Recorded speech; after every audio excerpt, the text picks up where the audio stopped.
पहलगाम में पाकिस्तानी साजिश बेनकाब।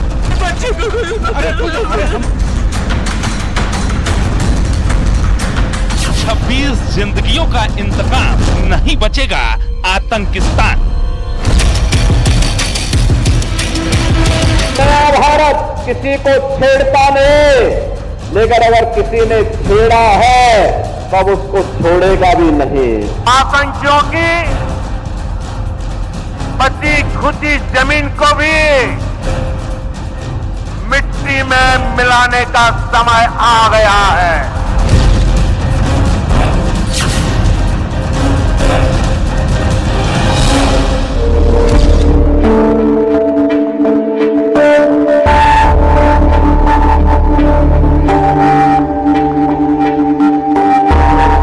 जम्मू कश्मीर का पहलगाम एक ऐसी जगह जिसे मिनी स्विट्जरलैंड कहा जाता है। हरे भरे मैदान, बर्फीली चोटियां और पर्यटकों की हंसी खुशी।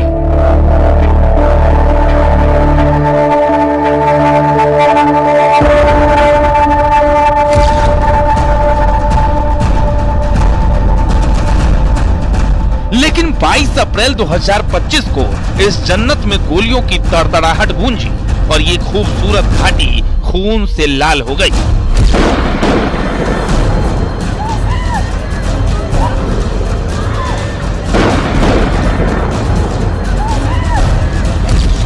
अप्रैल की दोपहर 2:30 बजे बैसरन घाटी में आतंकवादियों ने अंधाधुंध गोलीबारी शुरू कर दी। निहत्थे पर्यटकों को निशाना बनाया गया। 26 मासूम जिंदगियां छीन ली गई, जिनमें बच्चे, महिलाएं और विदेशी सैलानी भी शामिल थे। 20 से ज्यादा लोग घायल हुए। आप बोलिए ना मुझे। पर थी, क्या बोलते, भेलपुरी खाने से मेरा पति साइड में था, एक इंसान है, उसने उसको गोली मार दी। यहाँ पे उसने बोला कि ये शायद मुस्लिम नहीं है, उसने उसको गोली मार दी। नहीं, आप टेंशन मत लो। अब बेटा आप यहाँ पे रहो, हम साथ में। मैडम ये जो विनीत साहब है प्रेसिडेंट, आप टेंशन मत लो। मेरे बेटे का बच्चा हम बचा देगा, कोई बात नहीं। यह हमला 2019 के पुलवामा हमले के बाद कश्मीर घाटी का सबसे घातक हमला था। आतंकियों ने पहले पर्यटकों से नाम और धर्म पूछा, फिर बेरहमी से गोलियां बरसाई। लश्कर-ए तैयबा के विंग द रेजिस्टेंट फ्रंट ने इस कायरतापूर्ण हमले की जिम्मेदारी ली।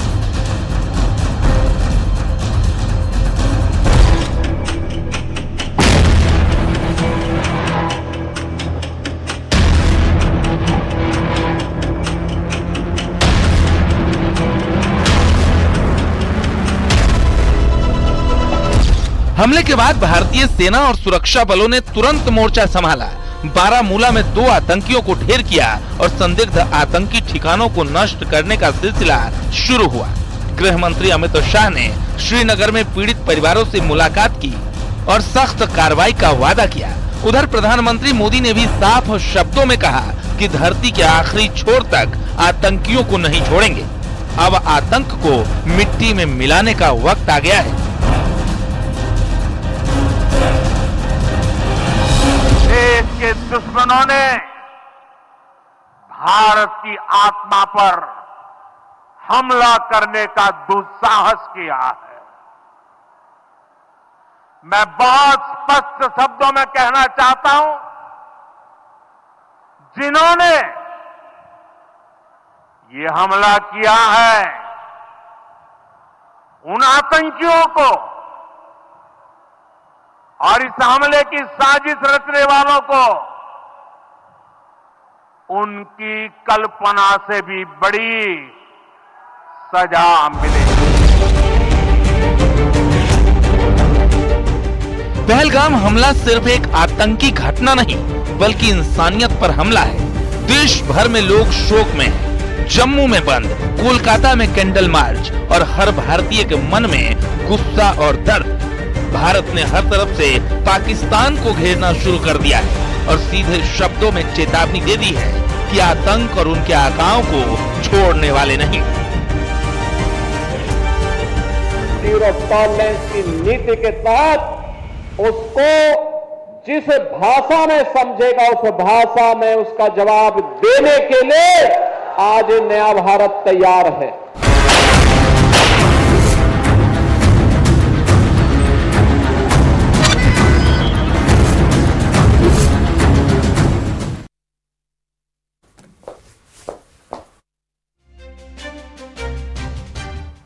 नमस्कार, व्यक्ति विशेष में आपका बहुत बहुत स्वागत। मैं हूं आपके साथ मनोराज सक्सेना।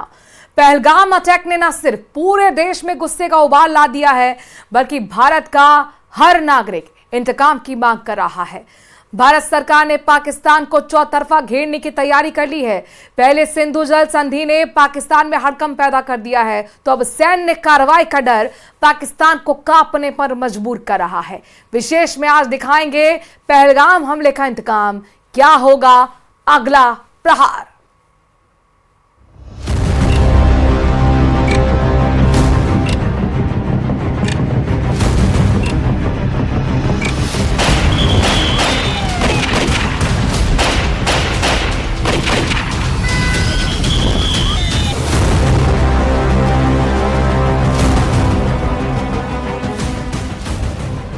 अप्रैल 2025 जम्मू कश्मीर के पहलगाम में आतंकियों ने मासूम पर्यटकों पर कहर बरपाया। 26 जिंदगियां छीनी, 20 से ज्यादा घायल। लश्कर ए तैयबा के विंग द रेजिस्टेंट फ्रंट ने इस कायराना हमले की जिम्मेदारी ली।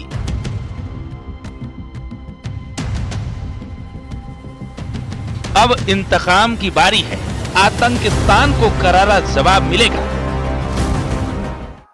Friends, today from the soil of Bihar, I say to the whole world,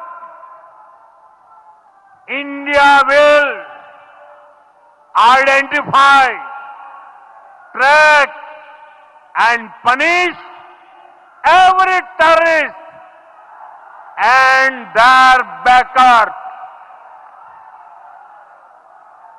We will pursue them to the ends of the earth. India's spirit will never be broken by terrorism. Terrorism will not go unpunished. Every effort will be made to ensure that justice is done. The entire nation is firm in this resolve. Everyone who believes in humanity is with us. Pahalgam हमले के बाद PM Narendra Modi ने Saudi दौरा रद्द कर तुरंत action लिया। सुरक्षा मामलों की कैबिनेट समिति यानी सीसीएस की 2.5 घंटे की बैठक में 5 बड़े फैसले लिए गए। पहला फैसला, 1960 की सिंधु जल संधि को रोकी, अब पाकिस्तान पानी को तरसेगा। दूसरा फैसला, अटारी वाघा सीमा बंद, दोनों देशों का जमीनी व्यापार ठप। तीसरा फैसला, पाकिस्तानी नागरिकों का सार्क वीजा रद्द, भारत छोड़ने का तुरंत आदेश। चौथा फैसला, पाकिस्तानी दूतावास पर दबाव, सैन्य सलाहकार निकाले गए। पांचवा फैसला, इस्लामाबाद में भारतीय उच्चायोग से सलाहकार वापस बुलाए गए। पाकिस्तान को घेरने की तैयारियां जोरों पर है। भारतीय वायुसेना ने एक्सरसाइज आक्रमण शुरू कर दिया है, जिसमें राफेल जेट्स पहाड़ी ठिकानों पर सटीक हमलों का अभ्यास कर रहे हैं। पीओके में 42 आतंकी लॉन्चिंग पैड निशाने पर हैं। इसके अलावा भारतीय नौसेना ने भी अरब सागर में एंटी शिप वेपन्स का शक्ति प्रदर्शन किया।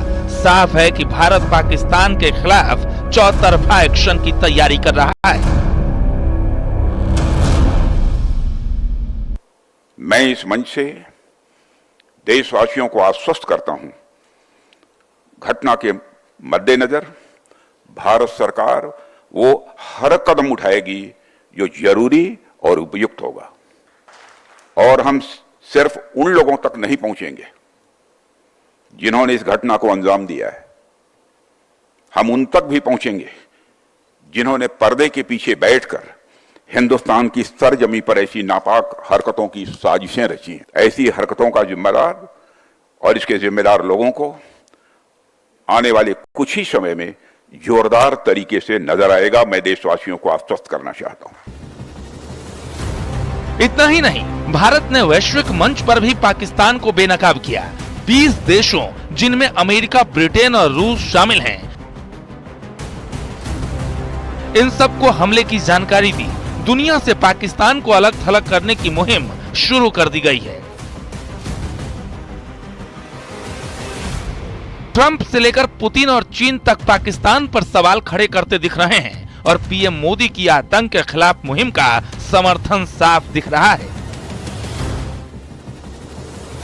पहलगाम का बदला लेने का वक्त आ गया है। भारत की सेनाएं तैयार हैं, आतंक के खात्मे के इरादे अटल हैं, बस इंतजार है सही वक्त पर सही प्रहार का।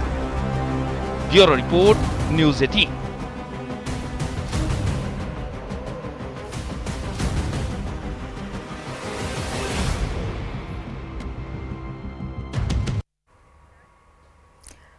पहलगाम अटैक के बाद फोकस सिर्फ पाकिस्तान पर ही नहीं बल्कि देश के अंदर छिपे गद्दारों पर भी है। 2 आतंकियों को सेना ढेर कर चुकी है और बाकियों की तलाश तेजी से जारी है। अब तक आतंकियों से जुड़े 9 घरों को सेना मिट्टी में मिला चुकी है, तो वहीं अरब सागर में नौसेना का शक्ति प्रदर्शन, तो जैसलमेर बॉर्डर पर भारतीय सेना के टैंक गरजते दिखे हैं। बॉर्डर पर चौकसी बढ़ा दी जा चुकी है और पाक सेना की फायरिंग का मुंह तोड़ जवाब दिया जा रहा है।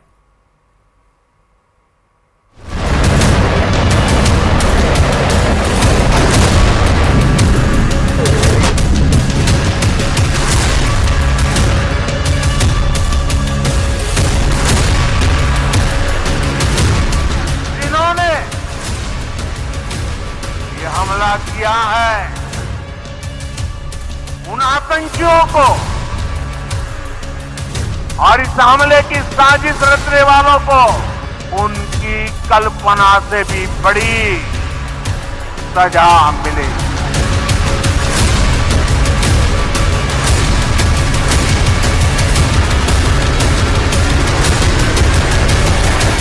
पहलगाम हमले के बाद आतंकियों पर ताबड़तोड़ एक्शन जारी है। आतंकियों के आशियाने को मिट्टी में मिलाने का काम किया जा रहा है। सेना ने 9 आतंकियों के मकानों को नेस्तनाबूद कर दिया है। त्राल में जैश के आतंकी आमिर नजीर के घर को जमींदोज कर दिया गया। वहीं बांदीपुरा में आतंकी जमील अहमद के घर को ब्लास्ट करके ध्वस्त किया गया। वहीं शोपिया में आतंकी अदनान शफी के घर को ध्वस्त किया गया, तो कुपवाड़ा में आतंकी फारूक अहमद का घर विस्फोट करके उड़ा दिया गया। वहीं शोपिया में आतंकी शाहिद अहमद के घर को तबाह कर दिया गया है। पुलवामा में आसिफ शेख और आतंकी एहसान शेख के घर को जमींदोज किया गया है, जबकि अनंतनाग में आदिल गुरी के घर को मिट्टी में मिला दिया गया है।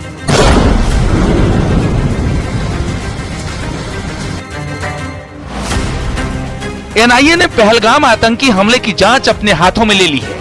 गृह मंत्रालय के आदेश के बाद एनआईए एक्शन में आ गई है। एनआईए की टीम पहले से ही पहलगाम पहुंची। एनआईए की टीम ने सबूतों की तलाश तेज कर दी है। पहलगाम में पहले से ही मौजूद एनआईए के अधिकारियों ने चश्मदीदों से भी पूछताछ की है।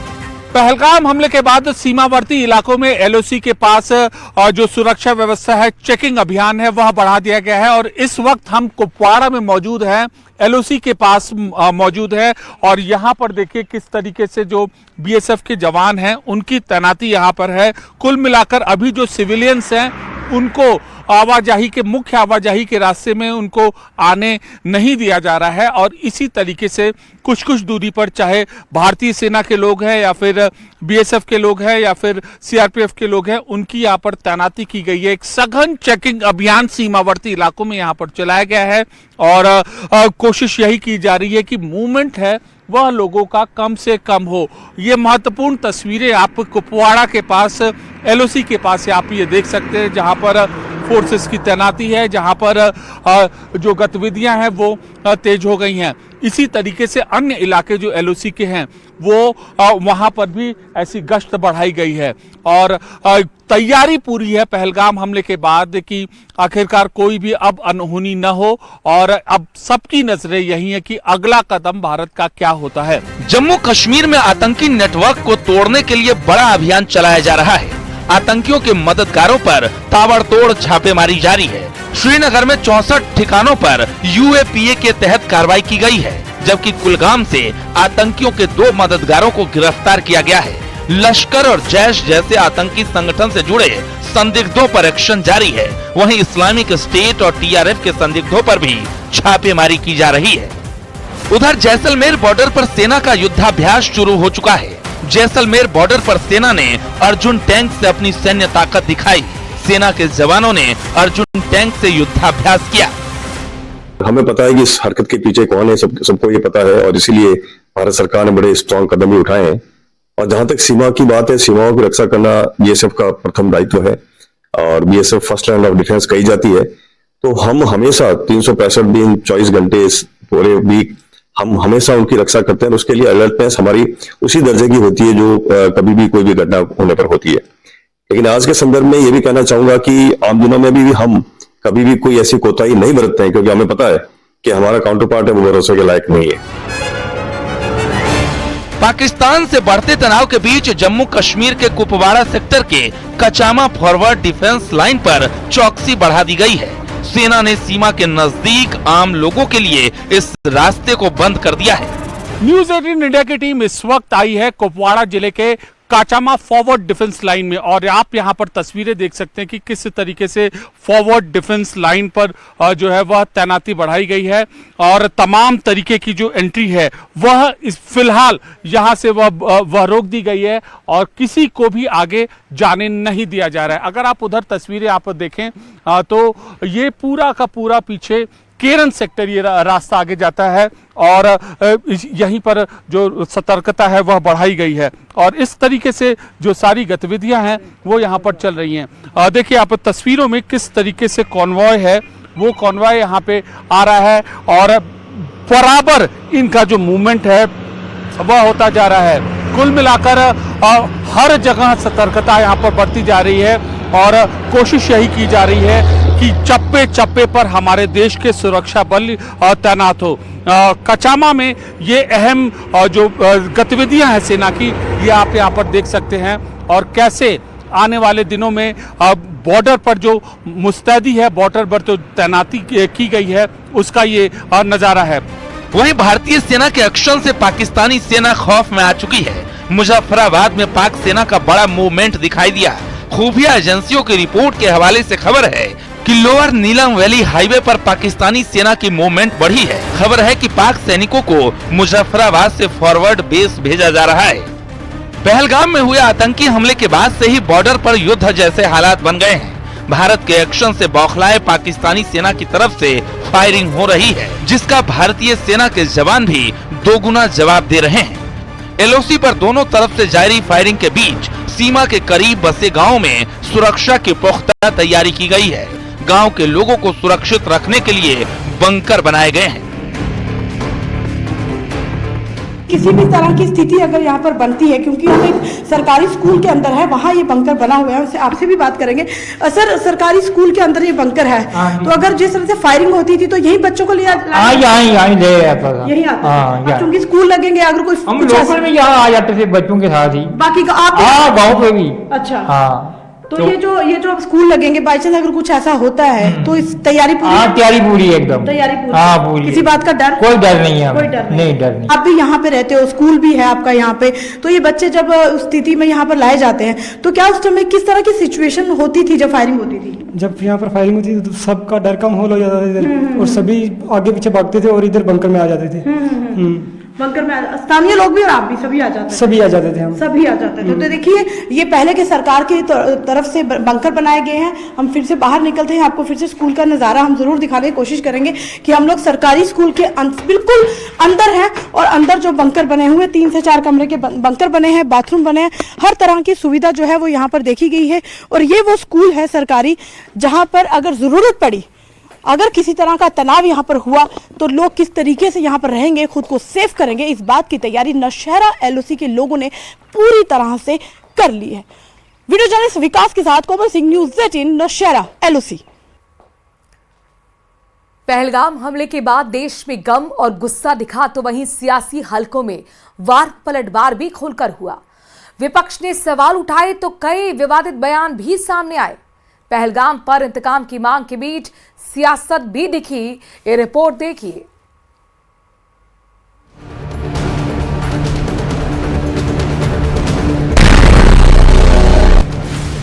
पहलगाम की खूबसूरत वादियों में आतंकियों ने 26 मासूमों का खून बहाया। पूरे देश में इस दरिंदगी के खिलाफ न सिर्फ गुस्सा है बल्कि हर किसी की जुबान पर इंतकाम की बात है। आतंकियों ने धर्म पूछकर गोली चलाई। किसी का बेटा, किसी का भाई, किसी का पति इस दरिंदगी का शिकार हुआ। पीएम मोदी ने साफ कर दिया कि यह हमला भारत की आत्मा पर है। आतंकियों को धरती के आखिरी छोर तक नहीं छोड़ेंगे। इस आतंकी हमले के बाद पूरा देश एक स्वर में बोल रहा है। साथियों, भारत के हम लोगों में जो आक्रोश है वो आक्रोश पूरी दुनिया में है। इस आतंकी हमले के बाद लगातार दुनिया भर से संवेदनाएं आ रही हैं। मुझे भी ग्लोबल लीडर्स ने फोन किए हैं, पत्र लिखे हैं, संदेश भेजे हैं। इस जघन्य तरीके से किए गए आतंकी हमले की सबने कठोर निंदा की है। उन्होंने मृतकों के परिवारजनों के प्रति संवेदनाएं प्रकट की है। पूरा विश्व आतंकवाद के खिलाफ हमारी लड़ाई में 140 करोड़ भारतीयों के साथ खड़ा है। मैं पीड़ित परिवारों को फिर भरोसा देता हूं, उन्हें न्याय मिलेगा। उधर गम और गुस्से के माहौल के बीच सियासत ने भी खूब रंग दिखाए। हमले के बाद सरकार ने सर्वदलीय बैठक बुलाई। विपक्ष ने एकजुटता दिखाई, लेकिन सुरक्षा चूक पर सवाल भी खड़े किए। कांग्रेस नेता राहुल गांधी ने सरकार के फुल सपोर्ट की बात कही, लेकिन बाद में खुफिया एजेंसियों की नाकामी पर सवाल उठाते दिखे। Terrible tragedy, and I came here to get a sense of what is going on and to help.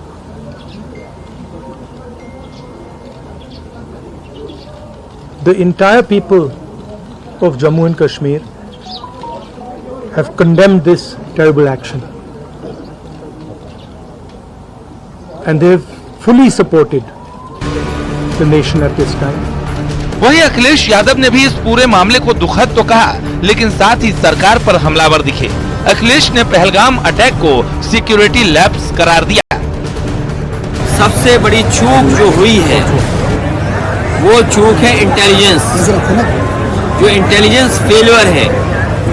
और जितने भी परिवार के वहाँ सदस्य हमसे मिले हैं या जिनके बारे में हम लोगों ने टीवी, अखबार और यूट्यूब के बारे में सुना है, और जो लोग जानकारी दे रहे हैं, जिनसे बातचीत हुई है, वो यही बता रहे हैं न केवल इंटेलिजेंस फेलियर हुआ है, बल्कि समय होते हुए जो कार्रवाई होनी चाहिए थी, जो सैनिक, फौज या मेडिकल मदद होनी चाहिए थी, वो भी नहीं दे पाए हैं।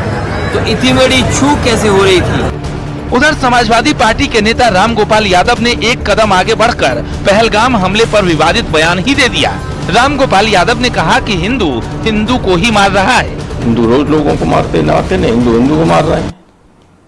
मार रहे कि नहीं मार रहे? अभी बनारस में लड़की के साथ जो रेप किया, गैंग रेप, तमाम लोगों ने, हिंदू लड़की थी और लड़के सब हिंदू थे, कौन सा मुसलमान था? ये बातें इतने बड़े संगठन के नेता को करनी नहीं चाहिए। इस वक्त देश को एक रखने की जरूरत है। जब दुश्मन सामने खड़ा हो तो हम ये बातें करेंगे। इन बयानों के बीच सीएम योगी आदित्यनाथ ने न सिर्फ करारा पलटवार किया, बल्कि समाजवादी पार्टी को औरंगजेब और जिन्ना का महिमा मंडन करने वाले लोग बताया कि आतंकवाद अब अपनी अंतिम श्वास ले रहा है। निर्दोष पर्यटकों पर हमला जाति और धर्म पूछ करके बहन बेटियों के सामने उनके सिंदूर को उजाड़ा जाए, यह कोई सभ्य समाज स्वीकार नहीं कर सकता। और खास तौर पर भारत के अंदर यह कतई स्वीकार्य नहीं है। तो वहीं केशव प्रसाद मौर्य ने भी समाजवादी पार्टी पर तीखा निशाना साधा।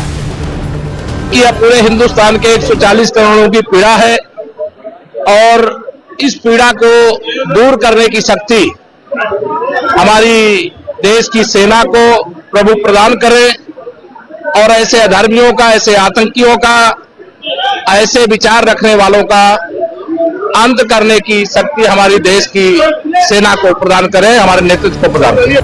उधर संघ प्रमुख मोहन भागवत ने भी पाकिस्तान पर तीखा तंज कसते हुए कहा कि अत्याचार के खिलाफ कदम उठाना, अत्याचारियों को सबक सिखाना एक राजा का धर्म है। अभी हम कभी भी अपने पड़ोसियों की कोई अपमान, कोई हानि नहीं करते, लेकिन ऐसा हम रहते हैं तो भी अगर कोई उतर आए बुराई पर, तो हमारा दूसरा विवाद क्या है? राजा का कर्तव्य है प्रजा की रक्षा करना, राजा अपना कर्तव्य करे। सियासत सिर्फ पहलगाम हमले और धर्म की पहचान तक ही सीमित नहीं रही। यूपी के कानपुर के रहने वाले शुभम पहलगाम हमले में मारे गए। सीएम योगी ने घर जाकर परिजनों को हिम्मत बंधाई और मुश्किल घड़ी में साथ दिया। साथ ही दोषियों को कड़ी से कड़ी और बड़ी सजा का संकल्प दोहराया। लेकिन वहीं बीजेपी ने अखिलेश यादव के कानपुर न जाने पर भी सियासी बहस छिड़ती दिखी। पूरे देश में गम और गुस्सा साफ दिख रहा है। दूसरी तरफ सियासी वार पलटवार भी खुलकर हो रहे हैं। कभी धर्म की पहचान तो कभी पहलगाम के पीड़ितों को लेकर सियासत हुई। हालांकि पूरा देश एक चीज पर एकजुट है, पहलगाम का इंतकाम सबसे बड़ा हो। Bureau report, news 18। और व्यक्ति विशेष में अभी के लिए इतना ही। खबरों का सिलसिला जारी है न्यूज़ 18 राजस्थान पर।